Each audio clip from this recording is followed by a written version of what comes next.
Hello students. So today we shall be discussing on Unit 4, which speaks about learner-centered and learning-centered concepts and characteristics, and we'll try to understand them with certain examples. Now first, what are the different approaches of learning? Teaching learning takes place with the use of certain approaches which make teaching and learning more effective and more interesting. An approach to teach a subject is a description of how teacher goes about teaching students. It includes the various activities which are planned by the teacher and transitional ways or strategies that are employed by the teacher, and also how the teacher deals with the situations, students during the teaching and learning process in a classroom situation. Now this first explanation suggests that teacher is important. Teaching is taking place, and here the employment of any approach, the context, which plays a major role. By context, I mean the time, place, socio-economic context of the learner and the teacher, the learner's previous knowledge and previous experiences. All these is collectively known as the context, which is playing major role in the learning and in deciding the approach for learning. Now my next point is, let us consider a situation. As I suggested in the beginning, we shall be discussing this approach with certain examples. We'll try to understand difference between learner-centered approach and learning-centered approach. So I'll posing a situation before you where Mr. Binaya takes a class. He narrates, explains different concepts and ideas. He asks questions to the selected few students. All his efforts are focused on finishing the course in time. Therefore, he finds very little time to take care of the needs and interest of the learners. Rather, he is worried about his teaching.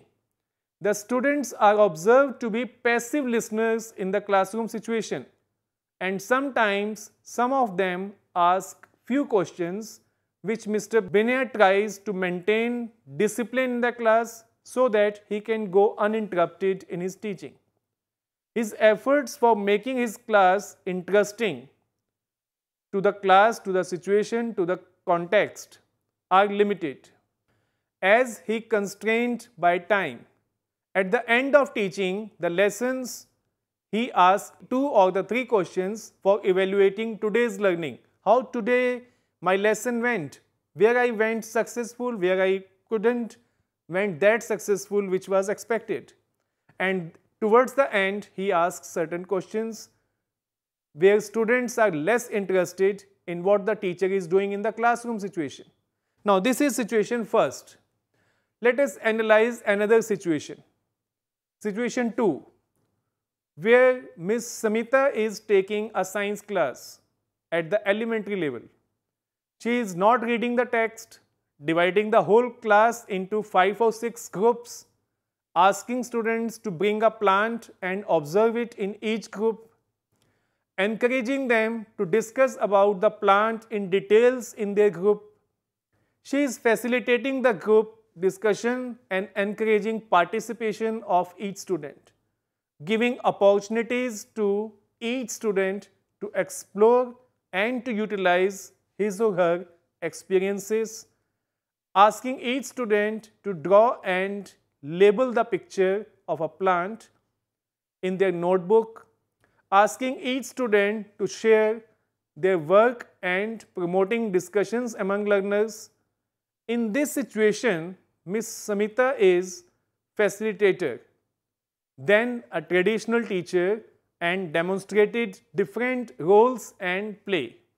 Now, these 2 situations we have just discussed. Now, here I would help you understand In situation 1, which is a situation of teacher-centered approach being employed, where teacher is concerned, worried about the timeline, about the content being finished, and in the second situation where Ms. Smita is teaching, she is clearly elaborating the use of learner-centered approach. First was an example of teacher-centered. Second is an example where learner-centered. In the first situation, teacher was important and teacher was planning, teacher was trying to save time, teacher was presenting the content. In second situation, teacher was presenting a situation, allowing the students to explore the situation, allowing them to enrich their experiences and gradually understand the concept. So second situation is a situation which is learner-centered situation. Now, modern psychology, constructivist learning theories suggest that all approaches we are teaching, we are dealing in a classroom situation should be learner-centered. Learner is at the center of all activities. The teacher plays the role of facilitator, where he or she is trying to help the learning process and organizing it to match the learning situations and to match the learner's condition. Teacher's responsibility is to stimulate curiosity and independent thinking, develop problem-solving skills, promote planning and its execution, supporting and suggesting themes for projects, developing self-learning, innovative acquisitions, techniques, knowledge through observation of phenomena, creative thinking, activities. All this is suggested by National Curriculum for Elementary and Secondary Education, 1987. This is referred there on page 6. As we know that learner brings with him or her his or her previous knowledge, his or her previous experiences, which influence classroom learning process. In the learner-centered approach, focus is given on the developmental stage, maturity of learning strategies, prior knowledge, prior experiences, interest, social context, and culture of the learner. As a teacher, for implementation of learner-centered approach, one must understand the learner and their learning styles. And this is strength of constructivist approach, where we are trying to understand the learner and to understand learning styles of the learner. It is essential that we know in detail the characteristics of each and every learner in my class.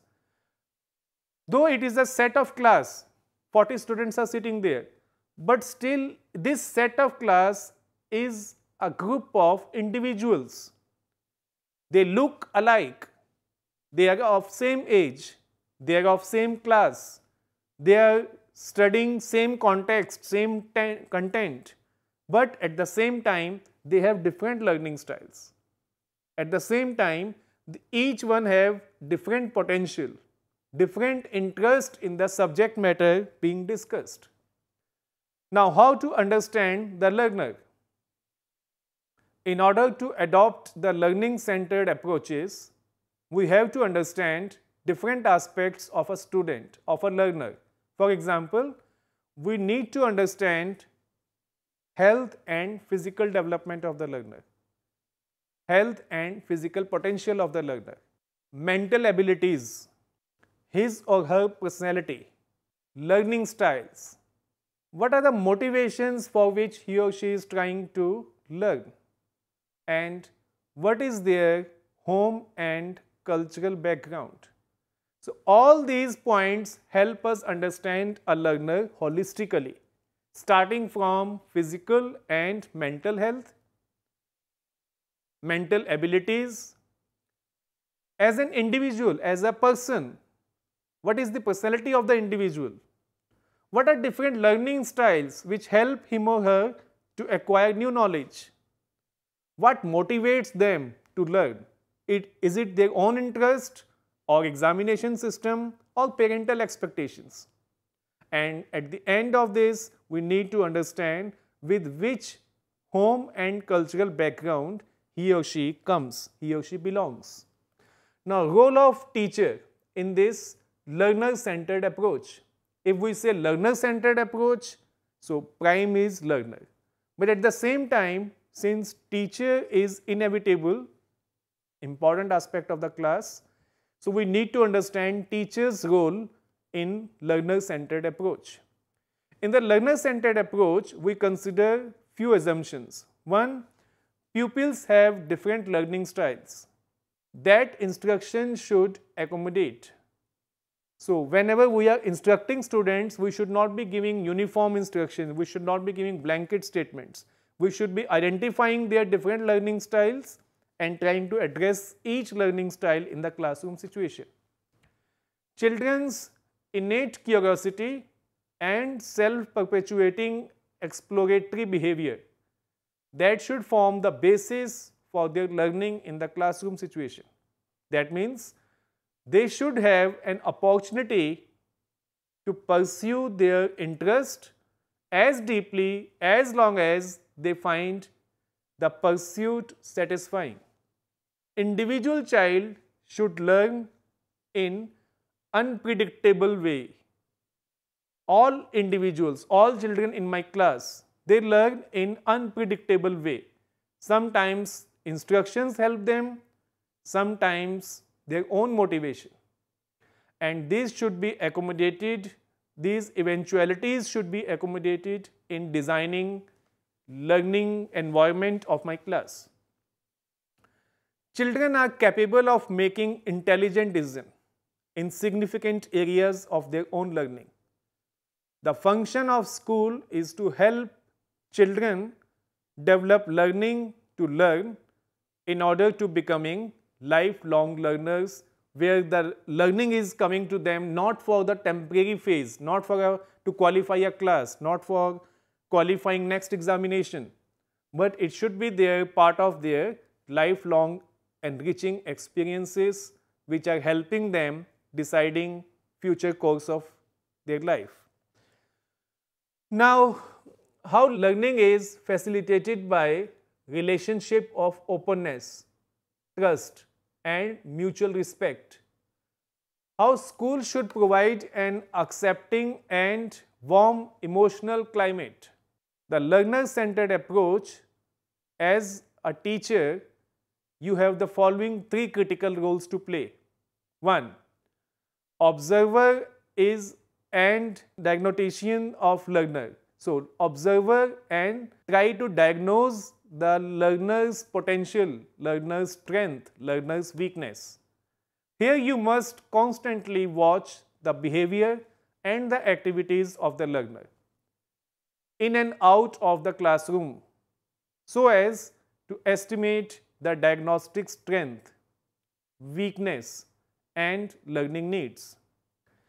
How learning dispositions in a classroom situation. This would help you in shaping and providing appropriate learning environment and learning activities for the learner. Provide the environment for the learning. Support, develop an environment which is learner friendly, which is helping the learner. Once you diagnose the various learning needs of your learner, it becomes your primary responsibility to plan a learning environment that is conducive for each learner, where each learner finds enough scope and opportunity to fulfill his or her needs, which we have diagnosed it in the first phase. Here, in the second phase, we are trying to provide a healthy learning environment to the classroom situation. Third point, facilitator of learning. So, what is the role of a teacher in a classroom situation? Teacher is a facilitator of learning.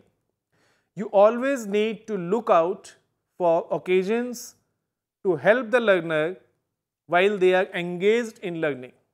This is more challenging than direct teaching. Direct teaching is something where I am giving a lecture, where I am leading the class. But in this situation, I am not a leader, I am a facilitator. I am facilitating the process of learning.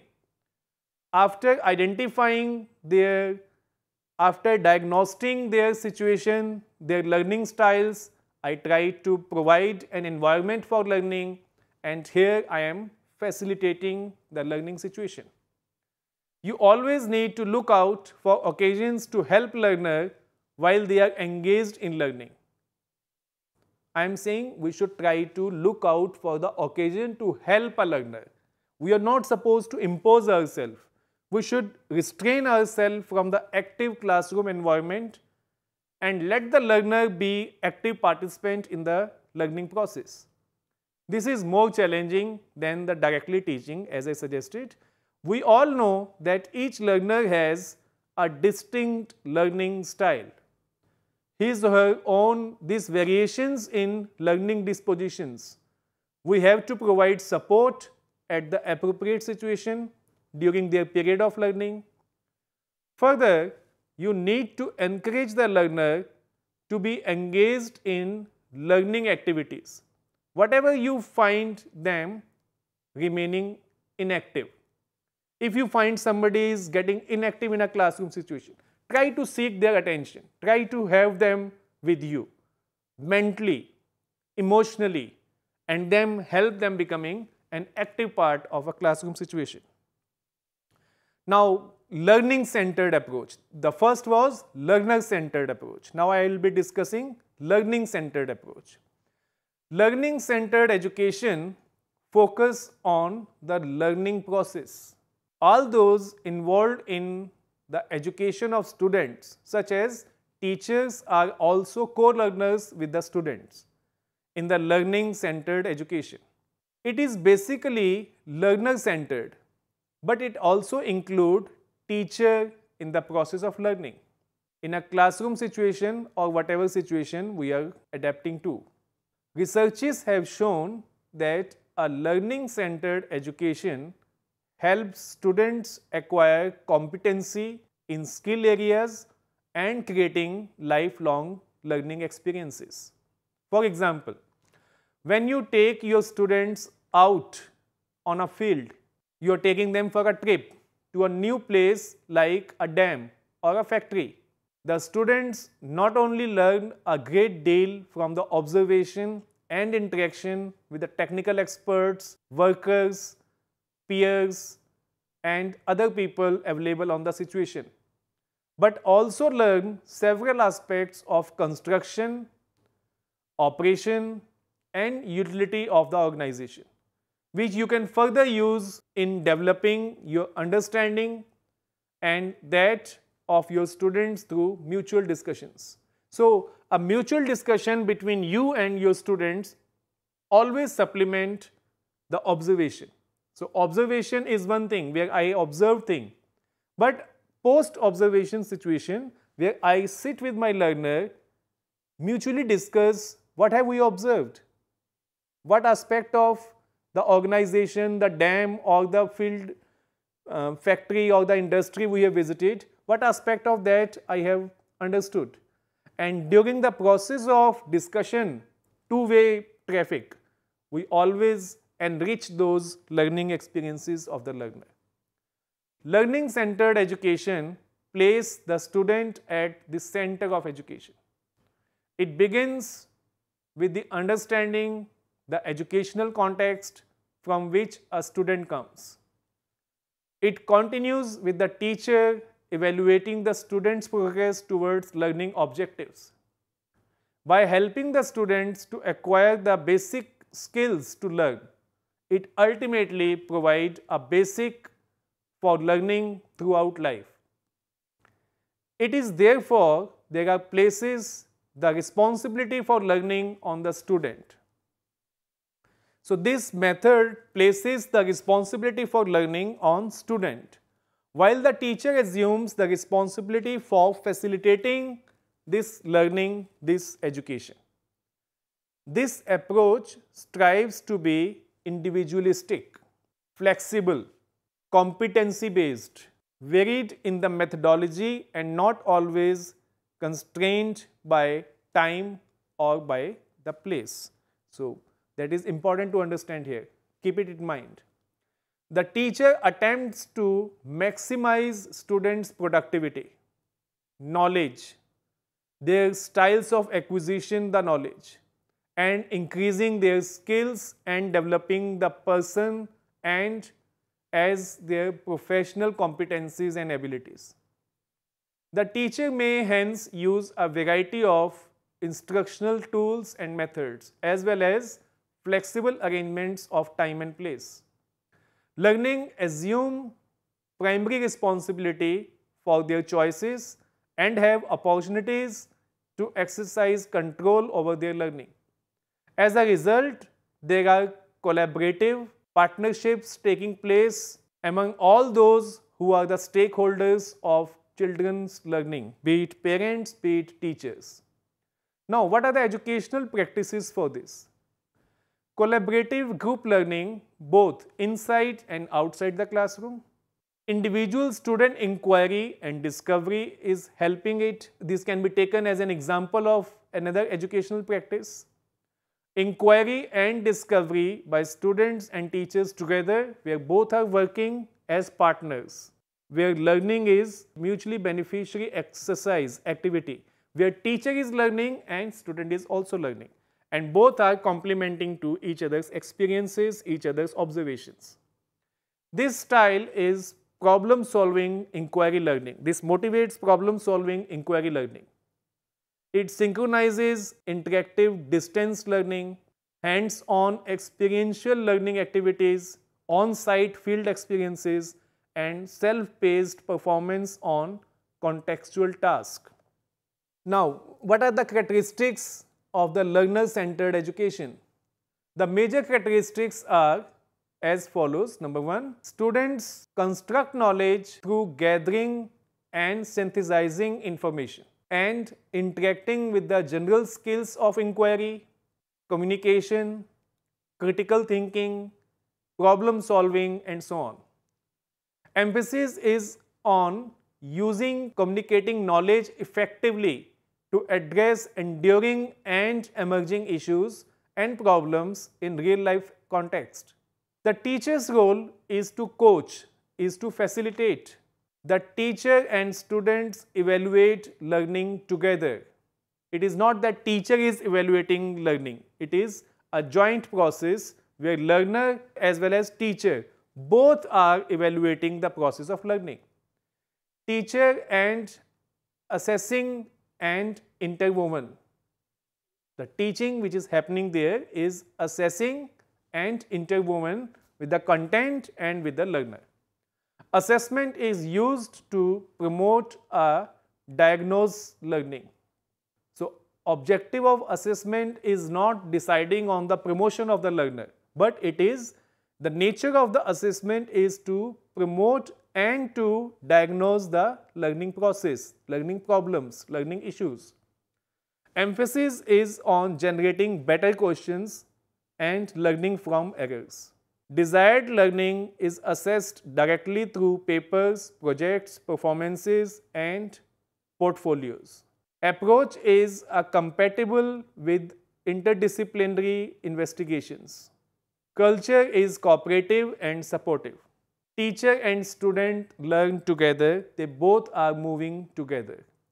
So this is about the lesson concepts and characteristics of learner-centered and learning-centered approaches, and we tried to understand it with two examples where we had first story of Mr. Binay and second story from Ms. Smita. Teacher-centered approach is in the mind of teacher, time constraint, curriculum constraint. Learner-centered, learner is primary responsibility and teacher is a facilitator there. With the example of learning-centered approach where teacher and student both are complementing each other's learning exercise, learning process and helping each other to enrich the content. So this is about the learner-centered approach and learning-centered approach. This is up for the day. We'll meet again with the next chapter on the same series of collaborative learning, constructivist learning. Thank you. Bye-bye.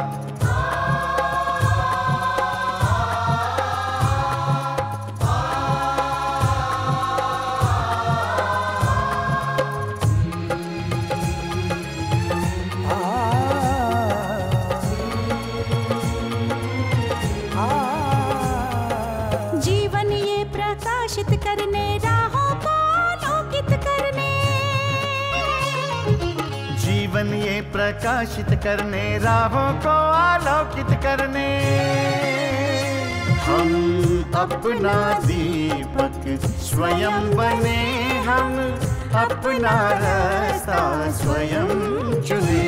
हम अपना दीपक स्वयं बने, हम अपना रास्ता स्वयं चुने। जीवन ये प्रकाशित करने राहों को आलोकित करने।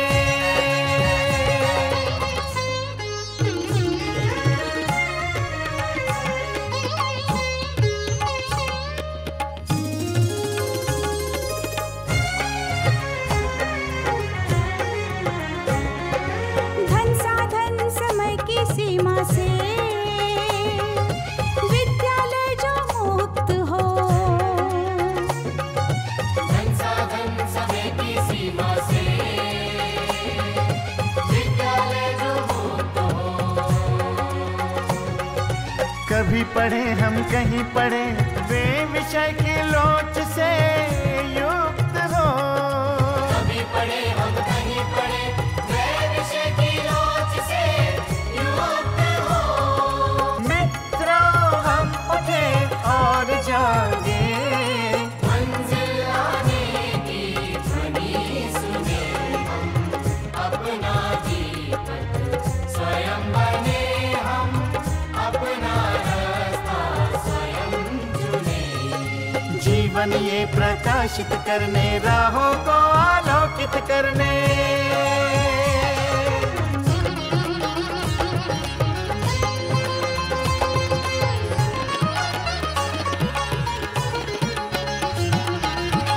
राष्ट्रीय मुक्त विद्यालय का है द्वार खुला सबकी खातिर। शिक्षा परीक्षा का अवसर एक बार ही क्यों मिलता फिर। शिक्षा और परीक्षा का अवसर एक बार ही क्यों